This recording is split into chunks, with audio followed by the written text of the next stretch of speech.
Lectura del Santo Evangelio según San Mateo.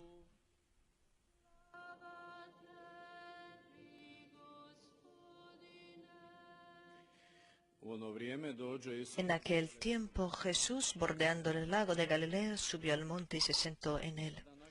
Acudió a él mucha gente llevando tullidos, ciegos, lisiados, sordomudos y muchos otros. Los echaban a sus pies y él los curaba. La gente se admiraba al ver hablar a los mudos, sanos, a los lisiados, andar a los tullidos y con vista a los ciegos, y dieron gloria al Dios de Israel. Jesús llamó a sus discípulos y les dijo: Me da lástima de la gente, porque llevan ya 3 días conmigo y no tienen qué comer. Y no quiero despedirlos en ayunas, no sea que se desmayen en el camino. Los discípulos le preguntaron: ¿De dónde vamos a sacar en un despoblado panes suficientes para saciar a tanta gente? Jesús les preguntó: ¿Cuántos panes tenéis? Ellos contestaron: 7 y unos pocos peces. Él mandó que la gente se sentara en el suelo. Tomó los 7 panes y los peces, dijo la acción de gracias, los partió y los fue dando a los discípulos. Y los discípulos a la gente comieron todos hasta saciarse y recogieron las sobras, 7 cestas llenas. Palabra del Señor.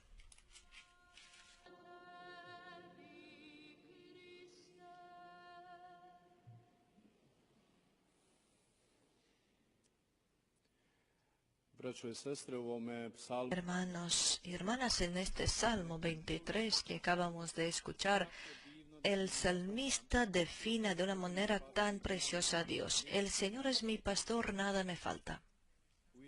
Realmente una imagen tan bonita de Dios, que se ocupa de toda su creación. Claro, se ocupa más del hombre, que es el colmo de su obra creativa. Él ha creado al mundo en el cual hay de todo suficiente para el hombre y para toda la creación, toda la criatura. A través de su pueblo elegido, durante los siglos, Él se mostraba como Dios que está preocupado para el hombre. Se ocupa del hombre en la desgracia, en la persecución y tribulación. De la manera perfecta se hizo tan cercano al hombre en su Hijo único, en Jesucristo, que en la plenitud de los tiempos ha bajado a nuestro mundo humano, se ha vuelto uno de nosotros. Es más, con su propio sufrimiento y la muerte nos ha reconciliado de nuevo con Dios y nos llevó a su seno. Y nosotros no somos ovejas en sentido que somos estúpidos y tontos como ovejas, los que algunos quieren referir en este salmo y las palabras de Jesús, que Él es pastor y nosotros las ovejas. Sino lo contrario, somos las ovejas porque somos tan agradecidos al Señor por tantos dones preciosos con cuales que nos da diariamente, y porque nosotros mismos queremos seguir su ejemplo de la bondad, del amor y del empeño para otras personas y para la naturaleza de Dios. ¿Y qué pastor es Jesús? Nos muestra preciosamente el Evangelio de hoy. Entre tanta multitud que lo seguía y escuchaba, los que deseaban las palabras del consuelo y salvación, Él los sanaba de sus enfermedades, imponiendo sus manos sobre ellos y pronunciando las palabras de la sanación y salvación. Y así dice el Evangelio: muchos ciegos vieron, andaron a caminar, los que no podían, los mudos escucharon, los sordos escucharon, etc. Él hacía milagros ante todos los presentes, multiplicó los panes para que todos pudieran comer y nadie se quedó con hambre. Sin embargo, ese milagro suyo dirige al otro milagro que pronto iba a ocurrir en el Viernes Santo. Cristo con su propio cuerpo lo hizo el pan y su sangre la hizo el vino. El vino hizo su sangre y todo eso lo hizo en el Viernes Santo. Así se convirtió en nuestra comida y nuestro medicamento en la Eucaristía. Ese alimento espiritual es lo más grande que nos pudo haber dejado después de haber sido de este mundo. Es decir, Dios se dejó a sí mismo en las especies del pan y del vino, en el banquete para todos los pueblos del mundo y para todos aquellos que realmente quieren ser de Dios.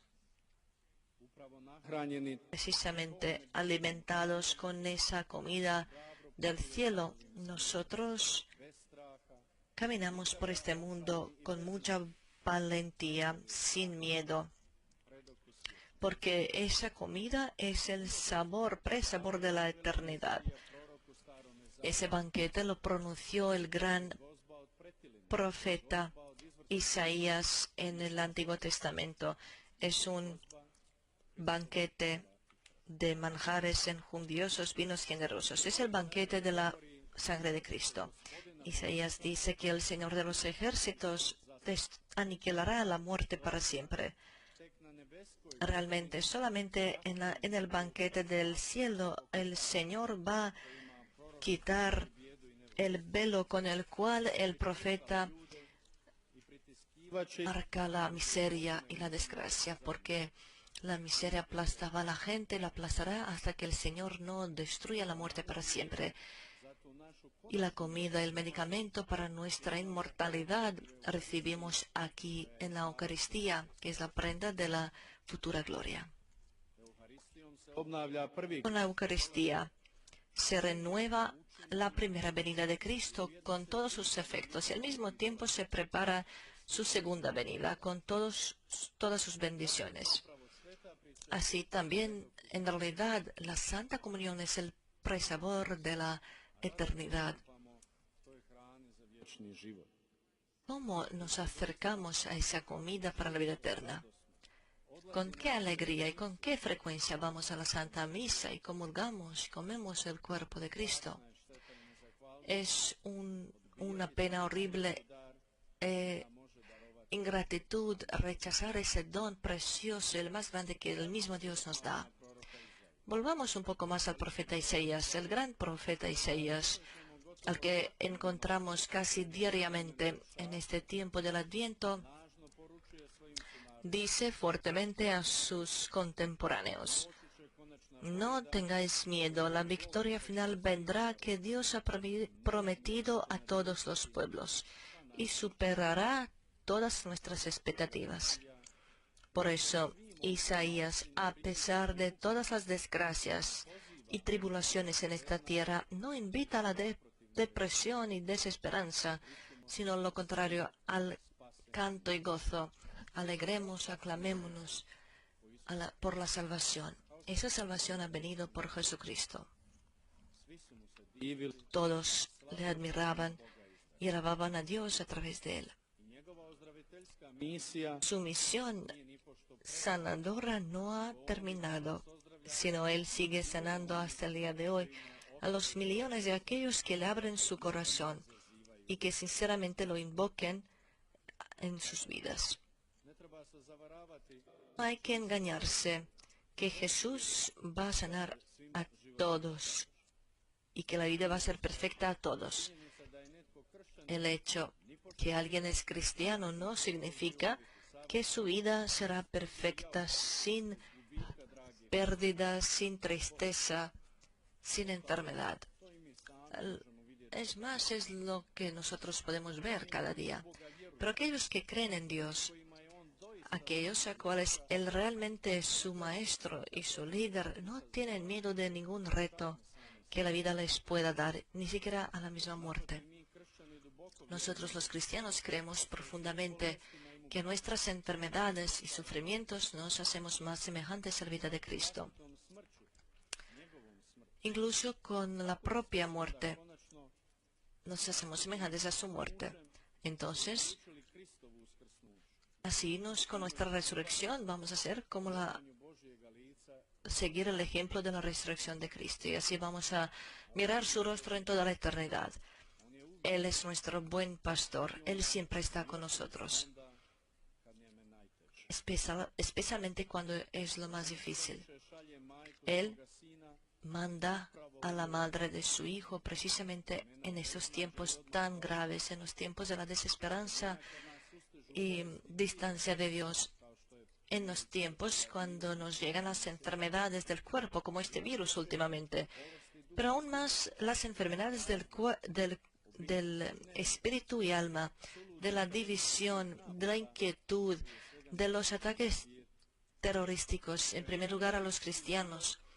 Son los tiempos cuando la vida humana vale poco o nada, cuando los millones se matan, ni siquiera todavía nacidos, y los millones mueren de la hambre y de la enfermedad, porque en el mundo rico se ha hecho más importante un perro o un gato que el hermano hombre. Y la Madre de Dios precisamente aquí en Medjugorje nos invita a cambiar nuestra vida, nos invita a la oración, a hacer obras de caridad, nos invita a la vida por el Evangelio de Jesucristo y no por la medida de este mundo, que desgraciadamente está cada vez más lejos de Dios y también está más lejos para el hermano hombre. Hermanos y hermanas, que todas aquellas cosas preciosas que Dios realiza en nuestra vida a través de la madre de su Hijo sean una exhortación que cada día expresemos nuestra gratitud a Dios, la humildad ante la grandeza de Dios y el agradecimiento por sus dones preciosos que recibimos en abundancia cada día. Realmente tienen que ser nuestra postura fundamental hacia Dios, hacia aquel que nos supera inmensamente y al mismo tiempo, aún así, bajó a nuestro mundo humano y nos dio su salvación. Señor, aunque camine por cañadas oscuras, nada temo porque tú vas conmigo. Tú, Dios que ama y se ocupa de mí y de todo el mundo. Amén.